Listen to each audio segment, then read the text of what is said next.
అనంతపురంలో చంద్రబాబుకు ఘన స్వాగతం. వేరుశనగ రైతుల పరామర్శకు చంద్రబాబు బయలుదేరారు. ఇక దీనికి సంబంధించి హిందూపురంలో టీడీపీ అధినేత చంద్రబాబు నాయుడు ప్రసంగిస్తున్నారు. ఇప్పుడు ఆ ప్రత్యక్ష ప్రసారాన్ని చూద్దాం. ఆదాయం మీకు రావాలని ఆలోచించాను, మీ ఆదాయాన్ని పెంచాలని ఆలోచించాను. కాంగ్రెస్ నాయకులు ఆదాయాలు పెంచుకుంటున్నారు. నేను ఒకటి హామీ ఇస్తున్నా, మీ భూములు మీరు ఇవ్వద్దండి. డీకేటీ పట్టాలు కూడా ఒకటి హామీ ఇస్తున్నా. మొత్తం ఇలాంటి పేదవాళ్ళకు ఉన్నాయి. ఆ డీకేటీ పట్టాలు కదా భూములు మీకే ఇచ్చి రెవెన్యూ పట్టాలు ఇచ్చి అమ్ముకునే హక్కులు కూడా మీకే కల్పిస్తాను, అది చేపిస్తాను. అదే కాదు, ఈ రోజు 1,70,000 ఇచ్చారు.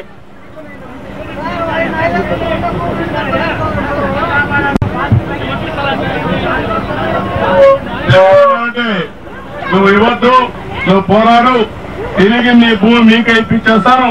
వీళ్ళు ఎన్ని చెప్పాను ఒప్పుకోరు. ఇది మీ ఆస్తి, మీ పెద్దల ఆస్తి. తరతరాలుగా మీరున్నారు. మీరందరూ పేదవాళ్ళు. ఏవైతే 15,000 ఎకరాలు తీసుకున్నారో ఆ 15,000 ఎకరాలు తిరిగి మీకే ఇప్పిస్తానని చెప్పి కూడా నేను మీకు తెలియజేస్తాను. భయపడద్దండి. ఎందుకంటే అక్కడి నుంచి ఇండస్ట్రీ వస్తే మీరు అమ్ముకోండి. కావాలంటే SEZ పెడతా ఉంటే, స్పెషల్ ఎకనామిక్ జోన్ పెడతా ఉంటే మీ ద్వారానే పెట్టించి అందులో వచ్చిన రూపాయి పైసాతో సహా మీకే ఇప్పిస్తాను తప్ప మీ ఇష్టానికి వ్యతిరేకంగా నేను చేయను, మీకోసం చేస్తాను. ఇక్కడే కాదు, రాష్ట్రం మొత్తం ఇష్ట ప్రకారం చేస్తున్నారు. మీ ఆస్తులు లాక్కుంటున్నారు. హైదరాబాద్ లో 1,00,000 ఎకరాలు 1,00,000 కోట్ల రూపాయల ఆస్తిని లాగేసుకున్నారు. జలయజ్ఞం అన్నారు, ధనయజ్ఞం చేశారు. ఇంకో పక్క భూగర్భ ఖనిజ సంపద కొట్టేశారు. కడాన మిగిలింది మీ ఆస్తులు మిగిలాయి. ఇంటర్నేషనల్ ఎయిర్పోర్ట్ వస్తే మీ మీద కన్నేశారు. రేపు ఇది 25 లక్షలు కాదు, కోటైనా ఆశ్చర్యం లేదు. మీరు పెట్టుకుంటే 50 లక్షలు, ₹1 కోటి కూడా అవుతుంది. ఎందుకంటే విలువ పెరుగుతుంది. భూమి ఎక్కడా లేదు, భూమి మాత్రం ఉంటుంది. పేదవాళ్ళు వ్యవసాయం చేసుకుంటూ ఉంటే ఈ భూమి విలువ పెరిగి ఆ ఆస్తి కూడా మీకే రావాల్సిన అవసరం ఉంది. నేను అందుకని తల్లి, నీ ఇల్లు బీక్కుంటారు, నీ పొలం బీక్కుంటారు, నిన్ను ఈ ఊళ్ళని కూలీగా మార్చేస్తారు.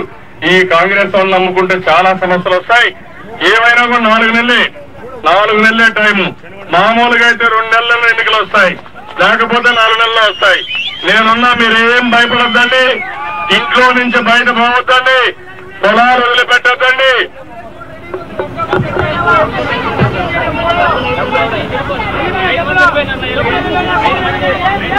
అదే తమ్ముడు, నేను అందుకని ఒకటే చెప్తున్నా, అందుకే మీరు ధైర్యంగా ఉండండి. మీ భూములు మీకే ఇప్పించి మీ ఆస్తులు పెంచుతాం, నేను చూసుకుంటాను.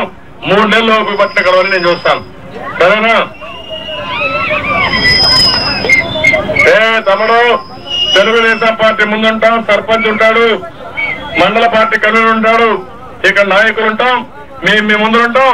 ఒకవేళ మిమ్మల్ని లోపలేస్తే ముందు మా వాళ్ళు లోపలికి పోయి నేను కూడా మీ తరపున జైలు పోవడానికి సిద్ధంగా ఉన్నాను తప్ప మీ ఆస్తులు కాపాడుతాం, మీ హక్కులు కాపాడుతాం, మీకు న్యాయం చేపిస్తాను. అదే ఏదమ్మా,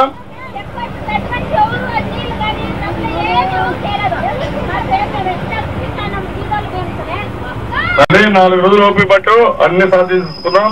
కాంగ్రెస్ వాళ్ళు ఆ రోజు మీరు మనకు ఓటేశారు, కానీ రాష్ట్రంలో కొంతమంది మోసపోయి కాంగ్రెస్ ఓటేశారు. ఇప్పుడు చాలా కష్టాలు పొందించుకున్నారు. ధరలు పెరిగిపోయినాయి, ఇండ్లు రావడం లేదు, కరెంట్ రేట్లు పెరిగాయి, ఇవ్వడం లేదు. ఒక్క సమస్య కాదు, అన్ని సమస్యలుగా తయారైనాయి. నేను మొత్తం ఈ రోజు వేరుశనగ పంటతో చూస్తాను తల్లి, మీకు నష్టపరిహారం ఇప్పిస్తాను. నేను నష్టపరిహారం ఇప్పిస్తాను. ఇట్రా ఇట్రా ఇట్రాను, నువ్వు మాట్లాడు, ఏం మాట్లాడు, చెప్పు, నీకు అర్థం చెప్పుకో.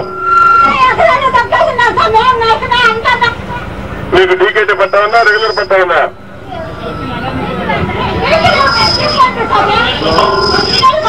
ఒరిజినల్ పట్టా ఎంత ఇచ్చారు నీకు?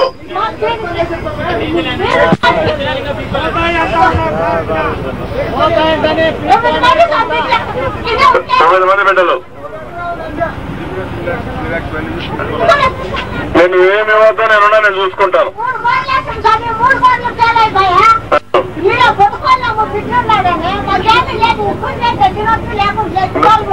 నేను అన్ని నేను చూస్తాను, ధైర్యంగా ఉండు.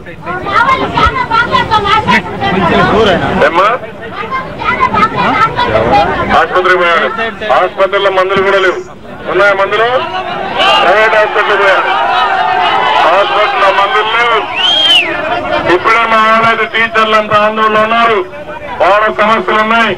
మా టీచర్లు అయితే రోడ్డు మీద పడ్డారు. పాపం చదువు చెప్పాల్సిన టీచర్లు పాపం ఈ ప్రభుత్వం పూర్తిగా సహకరించకుండా, న్యాయమైన కోరికలు తీర్చకుండా వీళ్ళు కూడా రోడ్డు మీద పడేసే పరిస్థితి వచ్చింది.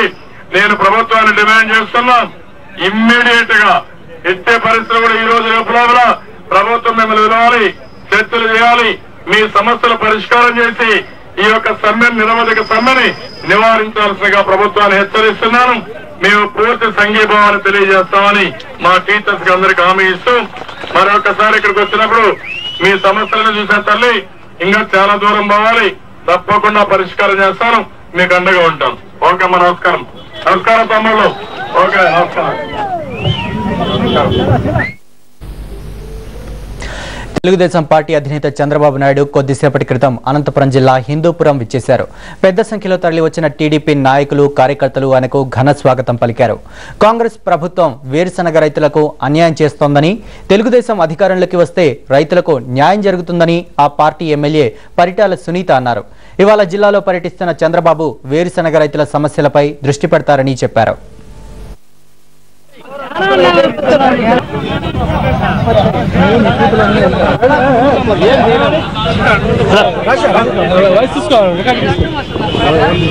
వేరుశనగకాయ బాగా నష్టపోయామని రైతులందరినీ ఆదుకోవడానికి ఈ రోజు నారా చంద్రబాబు నాయుడు సార్ అనంతపురం జిల్లాకు వస్తున్నారు.